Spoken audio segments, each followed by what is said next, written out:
naza matin kutu ya kibana kibana kala bana 13h donc des cris ba menacer Coco na bisibine bozo ko même pas idée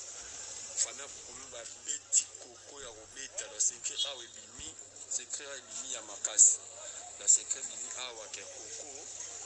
la secret bimi awa ke ba ko menacer président na butu ba ko menacer président na butu ta ba gena za président ta ba va tenimo ba kuta président awanzaka na nzoto na kingu ba makila ba kuna kutaki président ba mena ba secret mi aba kotele président na butu ba tek président singa na kingu ndito zoka awa ndo na sa awa na zoka ba message nyos ndo awa niza le famille ko kota ba ba menacer bango ba menacer Coco ba menacer ko menacer do ya ko menacer na simi ko même pas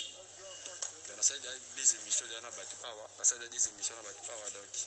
ya mabengo bana kenda kina ngame ba binga lisusu azonga kita événement elekika ba binga azonga rapi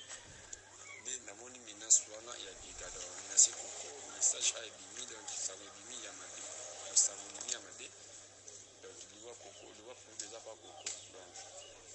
message na pesa wana Coco parce que na so na ya ba pour liwa bi ya ba o wa yi ya ba shiko ya ba pour ya so ko kula yo kila wa yi bi ayenta émission to so na yi swana ye yimte bisima mamutua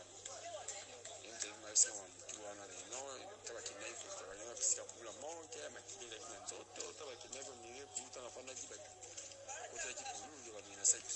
c'est sentinelle yimte ma moi parce que sentinelle talubi ma bwana sentinelle ma kulu talubi ma bwana kena akutaki batu akutaki na ndaku bayaki ko menacer pour la sentinelle na ba blogi ba kende pa kende kufunda